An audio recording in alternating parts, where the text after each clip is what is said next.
Estou aqui para desejar a todos vocês um feliz sábado que daqui a pouco começa.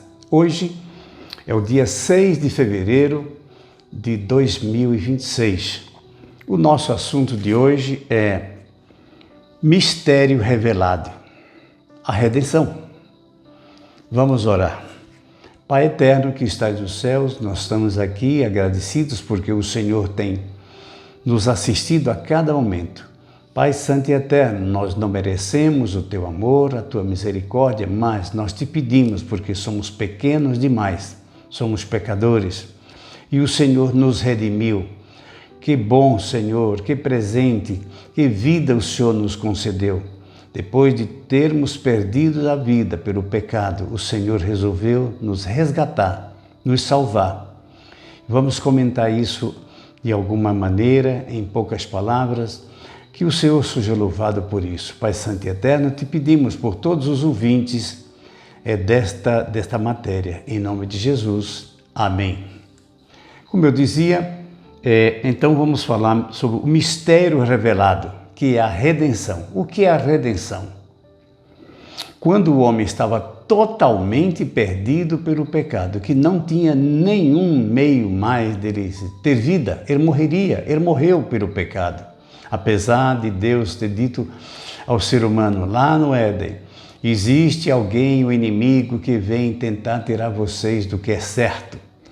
Mas Eva e Adão não levaram isso a sério, assim como nós também não levamos as palavras de Deus a sério. Isso é pecado. O pecado deles foi ter se afastado um do outro, conversado com o inimigo, e ter cedido ao que o inimigo propôs. Vamos ler em Romanos 16, 25 até o 27, que diz assim. Romanos 16, 25 a 27.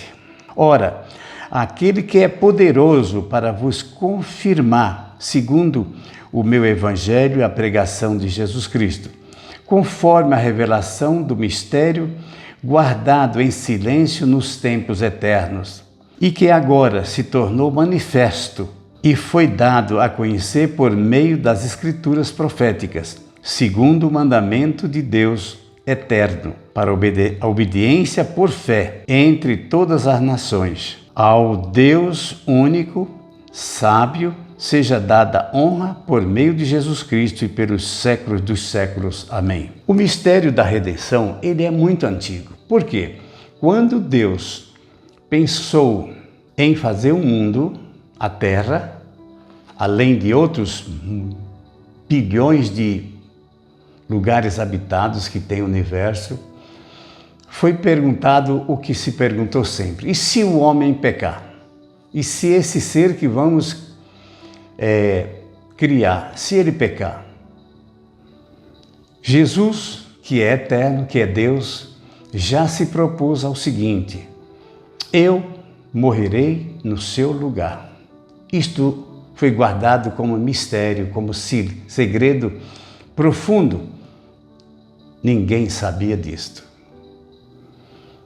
O primeiro lugar habitado que pecou foi a terra. E nesta hora, então, Jesus se dispôs, como havia prometido, de morrer por nós, morrer pelo homem pecador. Esse mistério é algo de uma profundeza incompreensível. Ninguém compreende como é que um Deus se torna homem para salvar o homem do pecado. O Pai, o Filho e o Espírito Santo, que são as três pessoas da Trindade, formando um só Deus. Então, tudo isso estava segredado. E quando Cristo veio à Terra e fez esse ato de misericórdia infinita, foi que o mundo, os anjos e outros mundos ficaram a perguntar: como isto acontece?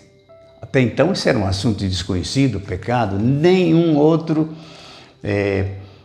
planeta, vamos dizer, o lugar habitado, havia pecado. Em Êxodo 25:8, nós vamos ler o seguinte: E me farão um santuário para que eu possa habitar no meio deles. Na pessoa de Jesus, ele já pensou o seguinte: eu vou habitar no meio dessa gente. E eu farei o quê? Um santuário. Pedirei que eles façam um santuário segundo aquele que está no céu.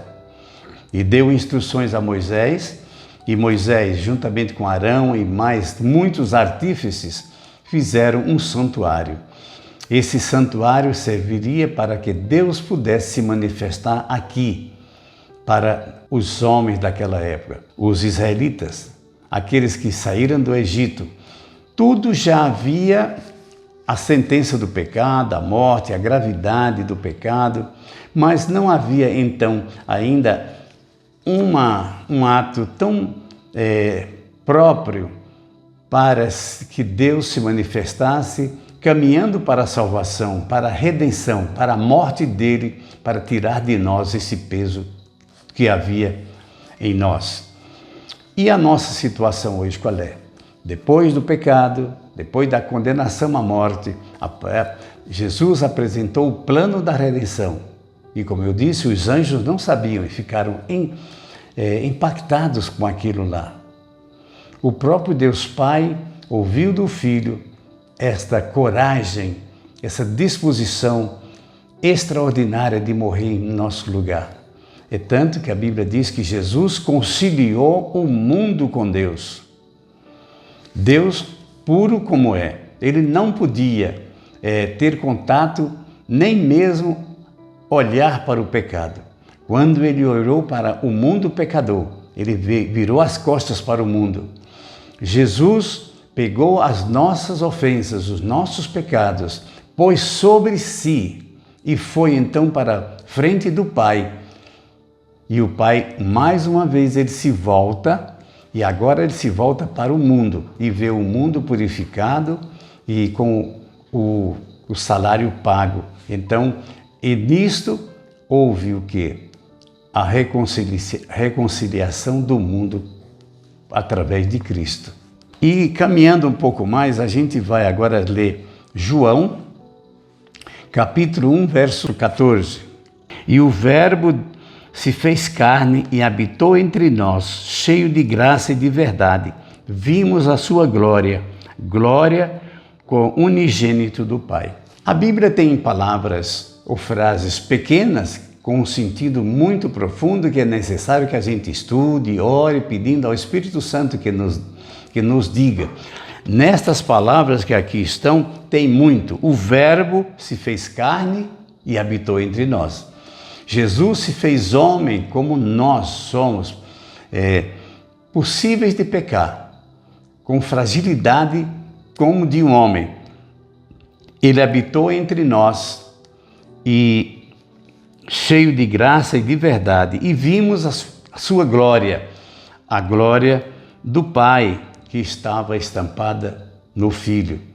E nós, ao lermos os evangelhos, ao lermos as cartas de todos os apóstolos que escreveram, nós podemos ver a beleza, a grandeza da redenção. O Antigo Testamento já falava disto, mas ninguém compreendia, porque parece que enquanto a gente não vê, não acontece, a gente não compreende. No Novo Evangelho, ou melhor, no Novo Testamento, que é a continuação do Antigo, não são dois. Na realidade, o Novo Testamento é o testamento de Jesus em se oferecendo e morrendo em nosso lugar. E o Antigo Testamento era sangue de cordeiros, simbolizando o Cordeiro Divino que é Jesus. Meus prezados, é importante que nós meditemos nessas palavras, nesse ato supremo de Jesus ter morrido por nós. Não foi simples, foi algo mais do que extraordinário. Conta-se que uma historinha, que um pai e um filho viviam na fazenda. E as formigas dentro de um formigueiro estavam comendo uma raiz mortífera. E o filho do fazendeiro percebeu que as formigas iriam todas morrer se continuassem comendo daquela raiz venenosa.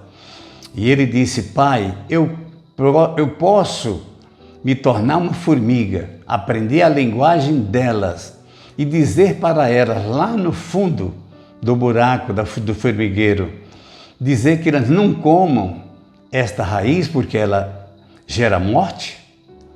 E o pai diz: filho, tudo bem, mas você vai ficar sempre meu filho, mas você, ao virar formiga, você vai ter parte eterna das formigas.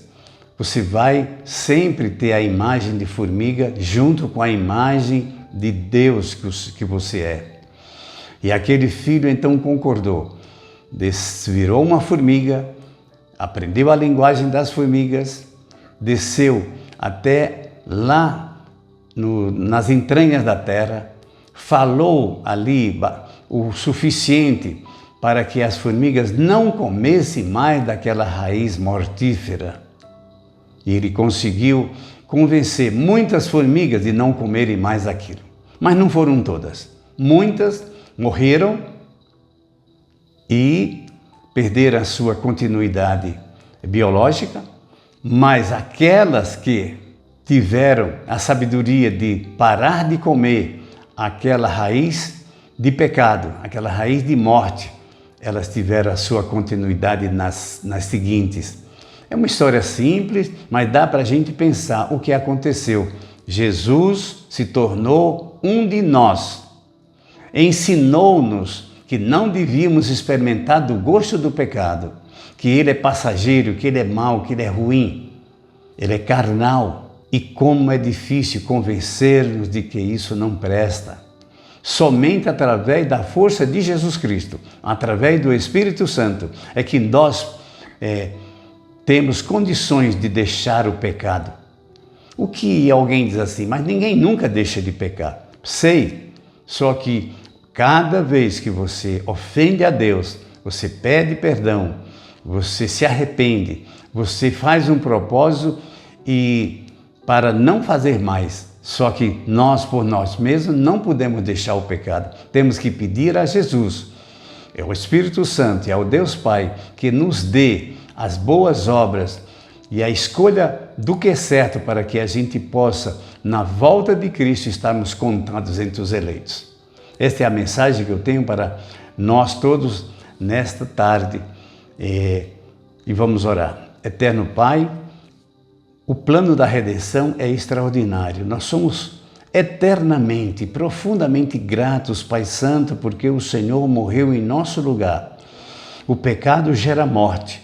Nós pecamos a cada dia, mas diante do perdão que o Senhor nos dá, o Senhor nos regenera e faz-nos merecedores, não por nós, mas por Cristo, termos o direito de vida eterna. Pai misericordioso, muito obrigado e abençoa todos aqueles que estão nos ouvindo. Que a graça do Senhor esteja conosco agora e sempre. Amém. Um feliz sábado para vocês.